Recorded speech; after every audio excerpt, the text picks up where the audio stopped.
The Handkerchief by Great 78. Chapter 95. Magical Creatures. A Mother's Request. Hagrid was standing behind a low table that held 2 huge baskets and a large pile of dragonhide gloves. As he approached, Draco noticed that one of the baskets emitted a faint red glow. He closed his eyes and tried not to groan. "We'll be studying clapboards today," Hagrid announced. "Now, I know that many of you are unfamiliar with clapboards, but I thought perhaps we could all learn a bit about them from our resident clapboard expert, Draco." Draco began. Tell you what, how's about we teach the lesson together?" The lesson was really enjoyable, and to his surprise, Draco found teaching to be both invigorating and rewarding. And seeing Rabistan Lestrange recoil in horror as he was forced to press upon the red, glowing pustule of a wiggling, slimy clabbot was the best reward of all. Potions class passed much the same as it always had, with Slughorn bopping around the room jovially, checking on the students' progress. Avery sat near the back, not involving himself at all. Divination was equal parts amusing and boring, as always. This class was followed by lunch in the Great Hall.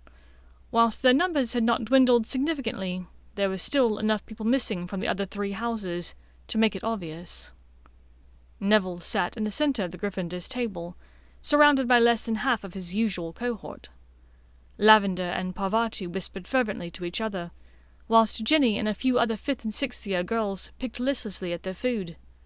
Seamus looked lost without Dean Thomas, who Draco was surprised wasn't there. He had assumed that Thomas was a half-blood, seeing as he'd not appeared on Draco's list from the summer. Colin and Dennis were also missing, as were a handful of others that Draco assumed had left with their families, that didn't want to stick around for what was about to come. He made brief eye contact with Neville, offering the wizard a small nod of greeting. Neville stared back at him for a moment with a stony look in his eye, before looking away with a grimace. Draco thought he understood. Regardless of whether or not he had been the one to utter the curse, everything else he had done had not helped the situation. As he made his way up to the first-floor Muggle Studies classroom, Draco girded his strength for the absolute shit-show that Electo Caro was about to rain down on them. In that regard, he was not disappointed.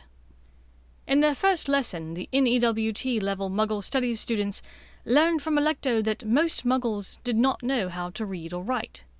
When they counted, they often mixed up numbers. A great majority of them believed that the Earth was a large sphere that hung in the sky, which Electo called absolute rubbish. At this proclamation, Draco racked his brain to figure out how Electo had reached the age of 50, 85, he could not be sure, and still believed that the Earth was flat.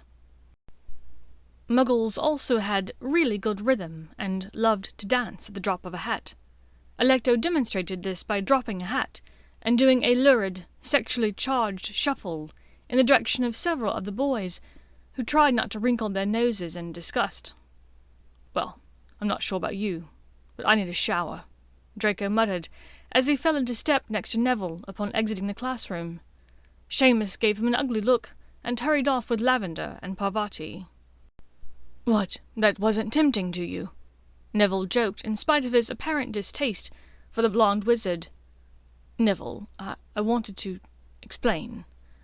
I was wrong, first off. I mean, I chose wrongly. I was given a task. I couldn't carry it out myself. I assume that you heard how it happened." "Yeah, but it doesn't make it any better. You let those asshats in here." "I know, and I'm sorry. I shouldn't have. I knew I couldn't do it by myself, and I knew if I failed, Hermione and my mother would be in danger. If he read my mind, you can imagine." Neville gave him a sideways glance. "Hannah said you helped Justin and a few others get out of the country before they showed up for them." He blew out a breath. "I don't like what you did, Malfoy, but I guess your intentions were in the right place." They'd reached the Charms classroom, and Draco gestured the Gryffindor in first. Neville stepped inside the classroom and looked to his immediate right, raising his hands suddenly in a defensive gesture. Draco turned his head right, just in time to see Seamus Finnegan's fist connect with his face. Then blackness. When he awoke, he was lying in the infirmary. He tried to sit up, and his grunts of exertion drew the matron, Madame Pomfrey, to his area of the room. "Okay, you're all right." The matron's tone was brusque, but compassionate. "What was that about?" Draco asked, raising a hand to his forehead. Madame Pomfrey raised an eyebrow at him. "You being sucker-punched. You must understand, Mr. Malfoy. Not everyone heard Harry Potter's story first-hand that night. And let's be honest, not everyone knows how many years you and Miss Granger have been together. I would say you got off rather lucky." Draco left the hospital wing and went down to the great hall, to find the last of the students leaving, the tables cleared of dinner. Blaise saw his look of disappointment and held out a napkin wrapped around a large piece of chicken and a dinner roll. "Sorry, I didn't bring you the stew. Didn't think it would stay in the napkin," he said drolly. Draco ate them both as they walked down the staircase into the dungeons. "So, how was Italy? Thankfully Selwyn-free, I assume, since it was mostly with me this summer," Draco asked. "It was beautiful. I got Luna to come down for a week. We hunted arumpents." "You did not!" Draco snorted with laughter. "Okay, I didn't. She did. Didn't find any, but it so happens that everywhere that an arumpent has been sighted was close to some lovely beachside restaurants with excellent wine menus and truly delectable calamari, so all's well that ends well, I say." Draco smiled, a bit jealous, but happy for his friend. "And Theo, I assume he found some beautiful Italian model with whom to spend the summer." "Actually, I convinced Eliza to come down for a month, with a mum and older sister. They came on airplane. We visited the Amalfi Coast, and holed up in my mother's family's summer villa in Capri." Theo had joined them. "I have told you 1,000 times, it is an airplane," Blaise said in annoyance. "We're saying the same thing," Theo said. They reached the dormitory ahead of Vince and Greg, locking and warding the door. Neither bacon nor eggs would be able to get inside until one of the wizards inside deactivated the wards. "Eliza wrote me back after she went back to England. She wanted to know if I knew where Hermione was. Did she leave the country?" "No. She and Potter and Weasley are off on some search," Draco said. "I don't know for what," he answered, seeing the looks of curiosity on their faces. "I just know that, since they are being hunted, whether it's for questioning about Dumbledore's death, or being a blood traitor or a muggle-born, they needed to go on the run, and I doubt she will let me know where they are. I just hope she'll let me know if they're safe." Blaise gave a low whistle. "So, they're searching for things, huh? Interesting.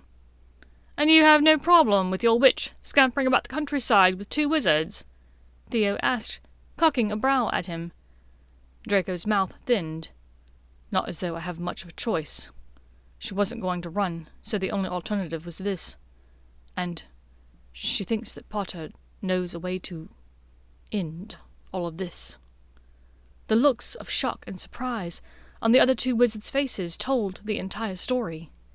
If this seemingly insurmountable thing could be finished, if the world could be rid of Lord Voldemort, nearly anything was acceptable, including his witch living with 2 wizards. The following day was equally as awful as his first day back had been. Whilst it was interesting to see Violetta, Ginny Weasley, and Luna Lovegood in a few classes this year, there were few other bright spots in the day. He had endured more than one tripping jinx, plus a stinging hex to an incredibly sensitive area that really did not enjoy the sensation at all.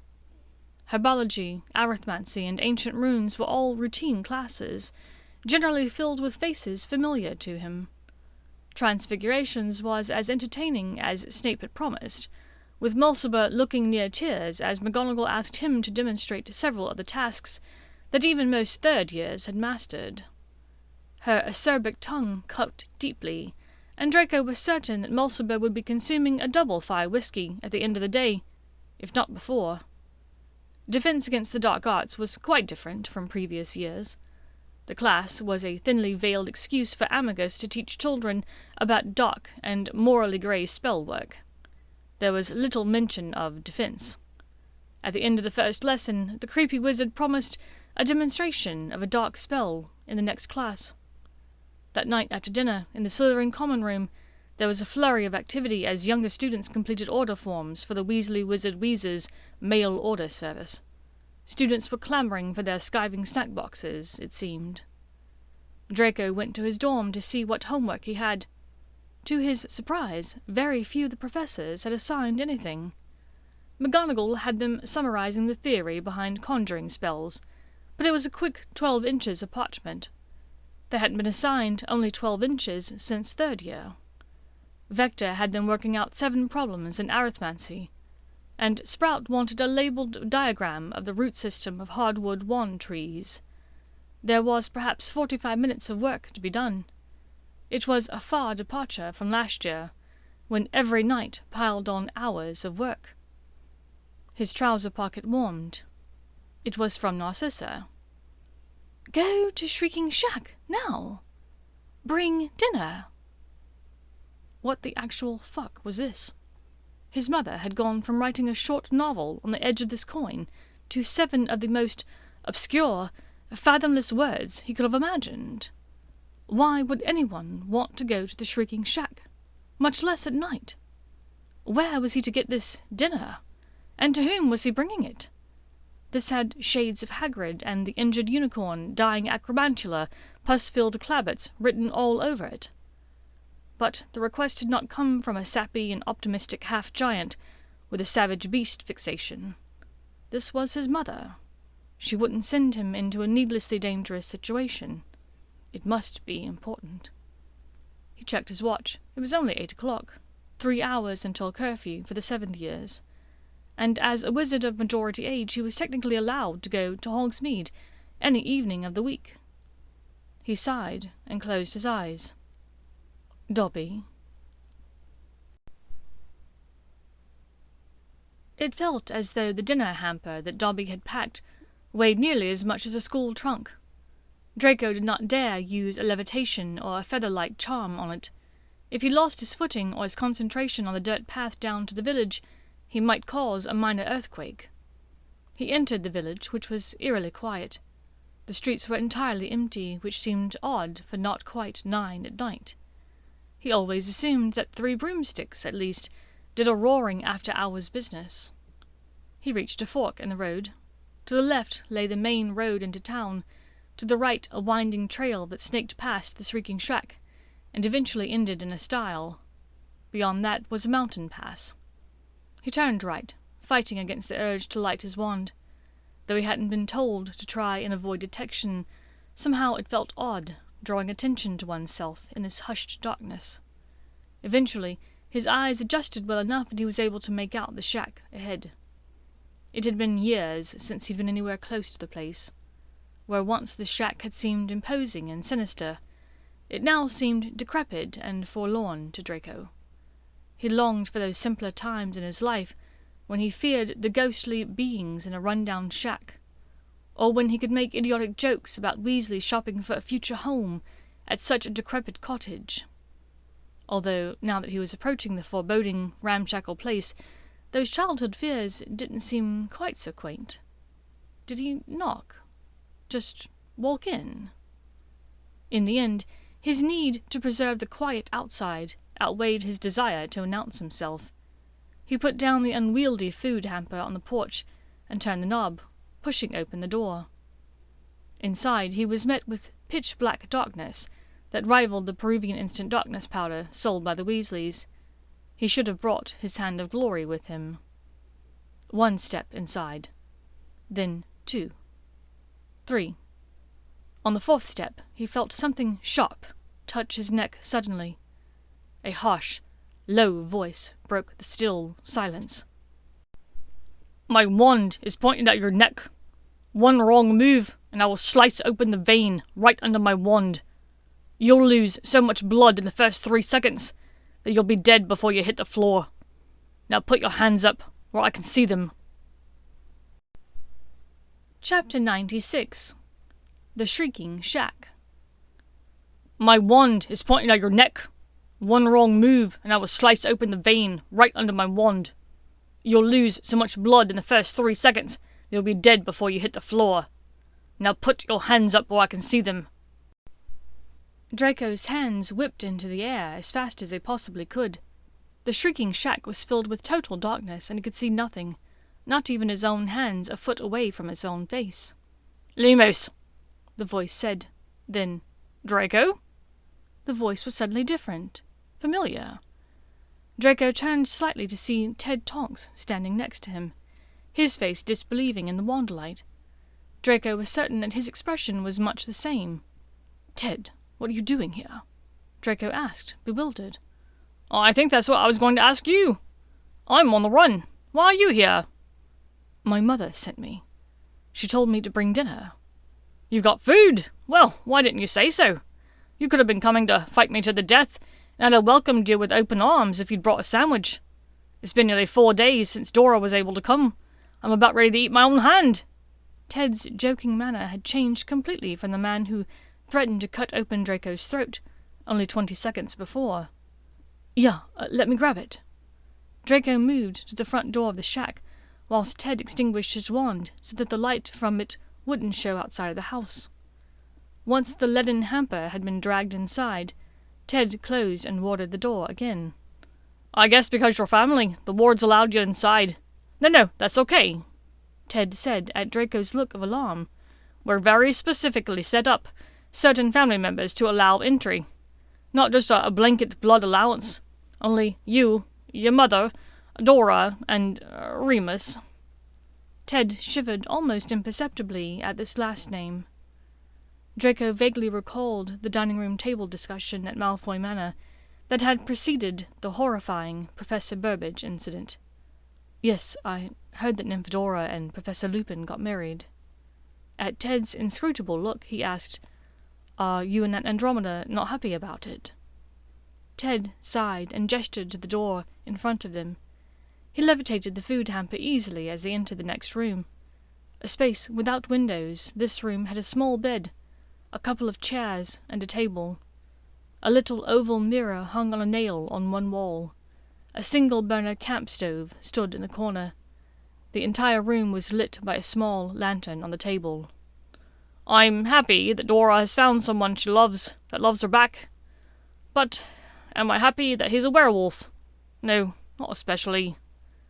Ted carefully placed the levitating hamper on the table and began digging into it at once. "Oh, lamb chops. Haven't had those in months." Before long, a veritable feast of chops, sausages, mash, vegetables, and bread had been laid out. 2 butterbeers had been uncorked, and the men sat down to eat. As Draco's dinner had been so paltry, he took a bit as well.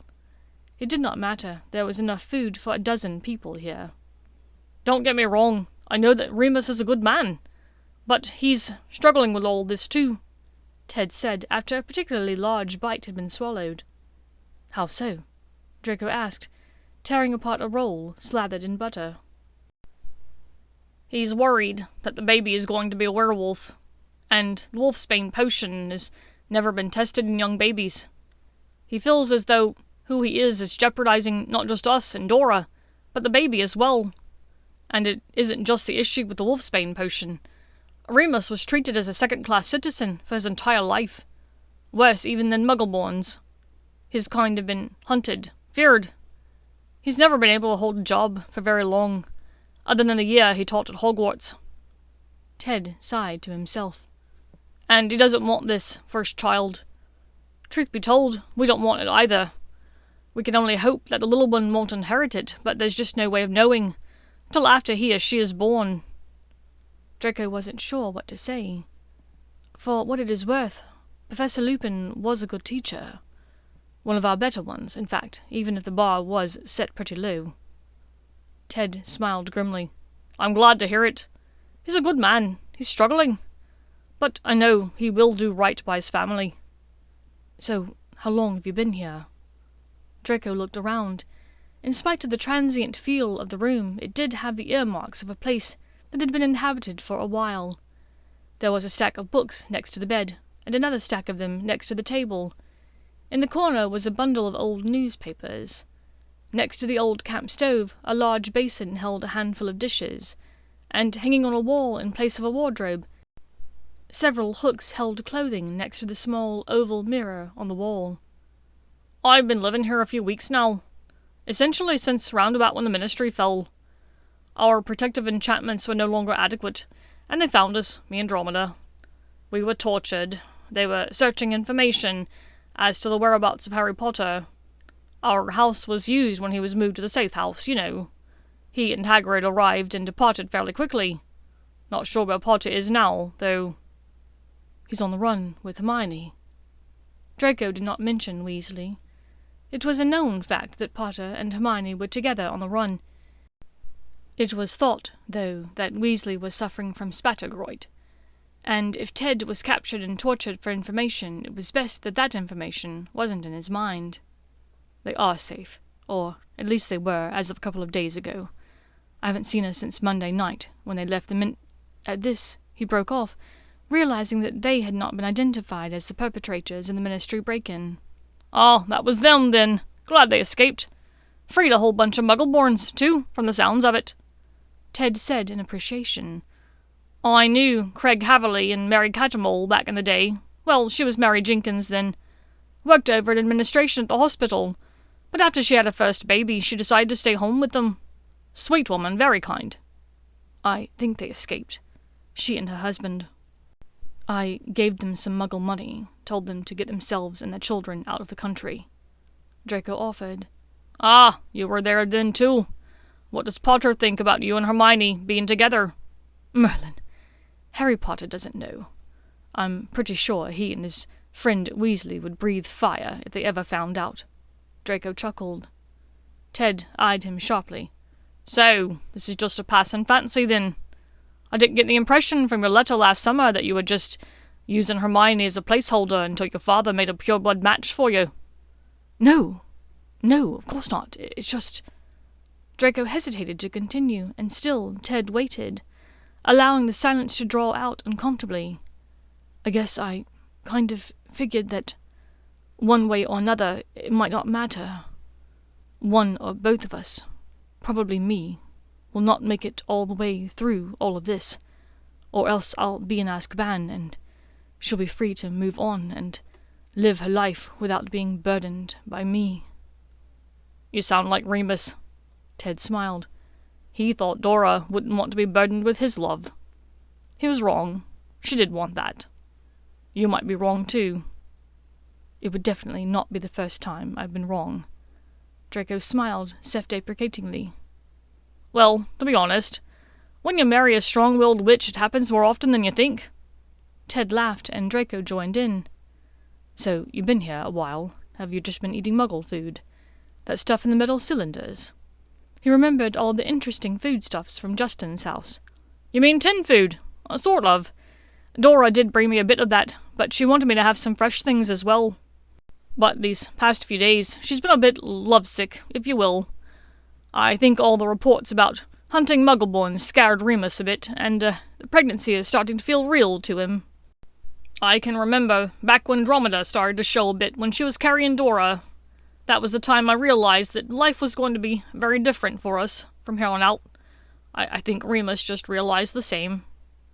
"So what happened?" Draco asked. "Remus brought her to Dromeda and left her at our house. Said he needed time to think." Ted's mouth thinned to a small line at this proclamation. That doesn't seem like him." Hearing this surprised Draco. He had not thought of Remus Lupin as the type of man to run away from his problems. Ted sighed. "He came back the next day. He begged Dora for her forgiveness. They spent a few days talking things out. I told her to take a week off from visiting me and take care of her marriage. I thought that I had enough tinned food to last for at least a couple of weeks, but I ran out a few days ago. A Muggle-born wizard living up in the mountains came to the house one night, you see. He knocked on the door, looked quite a state. He didn't have anything to eat, so I gave him half of what I had. He said he was going to try to get to Dover, so he could attempt to apparate to Calais." "Well, I'm glad I could be of any help," replied Draco. "I am too. Dromeda is no great shakes at apparition. She splinched herself badly when she was young, and it took a day or so of physical recovery, never mind the mental hurdles, so she never passed the apparition test. I think she could do it if she had to, but she's only done it once or twice since then. We've always just done side-along, you know." The thought of this seemed to choke Ted up a bit, and Draco looked away to give the man a moment of privacy. "And that's why we need your help, Draco. Not just for tonight. You see, with Dora being pregnant, she can only apparate another couple of weeks at most. After that, she's going to need to use the flu. The baby will be too far along, too developed for her to apparate. After a certain number of weeks during pregnancy, during apparition, the baby might get left behind." Ted grimaced, and Draco looked slightly horrified at this prospect. "But because there is no flu connected to this house, Nymphadora is going to need to use the public one and the 3 broomsticks. That's the closest flu connection to here." Ted had finished his meal, and was wrapping up some of the leftovers to place under a stasis charm for another time. "Why can't Nymphadora just walk from the 3 broomsticks to here?" Draco asked, confused. The walk could not have been more than 2 minutes at most. "It would seem suspicious, her fluing into Hogsmeade several times a week for no reason. And she can only approach the house under cover of darkness, in the night, so no one's alerted to me being here. But there is a curfew in place. After dark, no one except certain individuals are allowed to be outside on the streets of Hogsmeade." Suddenly it became clear to Draco. If you wanted to be in the streets of Hogsmeade after dark, you needed to be on the Dark Lord's side. You needed to be a Snatcher or a Death Eater. "But Nymphadora isn't one of those individuals," Draco pointed out. "If she is with you, no one would bother her. You can come up with a cover story if you need to. I'm sure you wouldn't be the first man in history to be seen with a young woman." Ted appeared vaguely uncomfortable with this idea, but not nearly as uncomfortable as Draco was. "Right, so, well," Draco said, more to have something to say. "The flu won't alert anyone to her arrival? Only apparition?" "Right," Ted said, happy to be on more pleasant footing with the topic of conversation. "Only apparition, and only if it takes place inside the village. This shack is just outside the village line, so when she apparates into here, no detection charm is activated. Likewise, if the flue is kept open to previously connected flues, which Madame Rosmerta assures us it is, no detection charm is activated. But the moment you step outside the doors of the 3 broomsticks, you'll likely be approached." "So I just need to escort her to and from here and the 3 broomsticks?" Draco asked thoughtfully. "That's all," Ted smiled. "And as a bit of payment for the risks you're taking, Dora and I thought we might teach you a bit. I'm sure your defensive teaching is lacking this year, and truth be told, I think that the subject hasn't been great for many years now." "Too true, that," Draco chuckled. "Dora's largely self-taught, but she's quite good. She can teach you a lot of defensive spells." "That would be great. Hermione actually taught me a good bit, but we didn't get as far as I'd hoped." "And as a healer, I can teach you a few simple healing spells. Nothing too difficult or too involved," Ted said at Draco's look of slight alarm. "But this war will not be pretty. It would be helpful if you knew a bit of healing magic." "That would be excellent," Draco said. In addition to a potions mastery, Draco had always thought that healing would be an interesting career. 30 minutes later, Draco had learned to cast a very basic healer's diagnostic charm, and could even heal up small cuts, provided they weren't very deep. There was a sudden crack of apparition across the room, and both wizards jumped suddenly at the arrival of Nymphadora. "Ah, Dora, dear! Didn't expect to see you for a couple of days yet. You remember Draco?" Ted introduced his daughter to the young wizard. "Water, Draco." The smiling witch with bright pink hair said, "Good to see you." "I am pleased to formally make your acquaintance, Nymphadora." Draco gave a small bow as he took her hand, his etiquette lessons intuitively taking over when being introduced to an older witch. "Merlin's Knuckles, please don't ever call me that again. I've no idea what my mother was thinking. The whole wide world of celestial namesakes, and she goes with Nymphadora. It's just Tonks, thanks." As she spoke, Tonks's pink hair turned violently purple and grew about a foot longer. "Holy shit," Draco breathed, all etiquette lessons forgotten at the sight of what he'd just witnessed. "Oh, didn't anyone ever tell you? Dora is a metamorph magus. She can change her appearance at will." Ted smiled dotingly at his daughter. "Can you teach me how to do that?" Draco asked hopefully. "Afraid not, Dre. It's definitely something you'll have to be born with. Although you got the light colouring from my great-grandmother's side, you can't be too chuffed." Tonks laughed, sitting down at the table and immediately knocking over a pile of books next to it. "It would just be nice not to be instantly recognizable.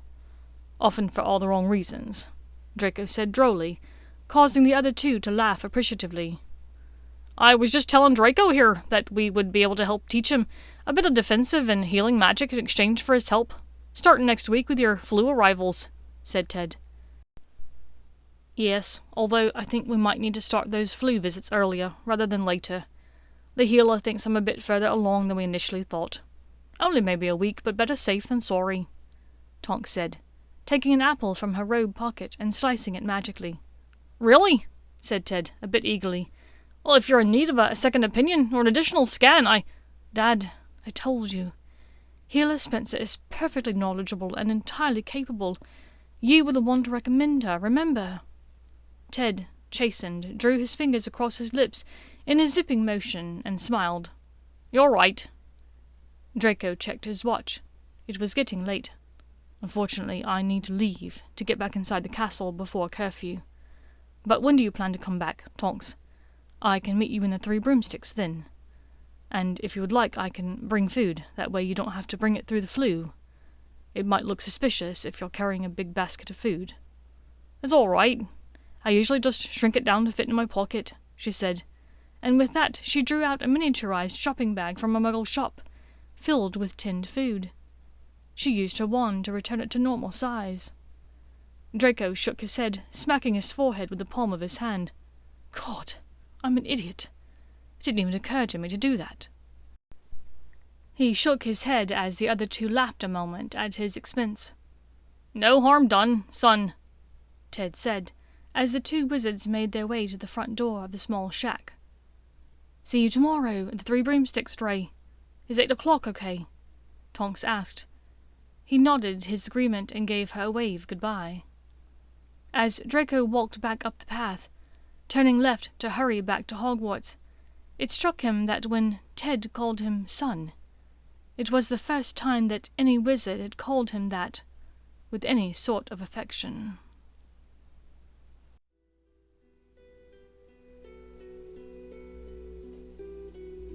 Thank you for listening to this chapter of The Handkerchief by Great 78.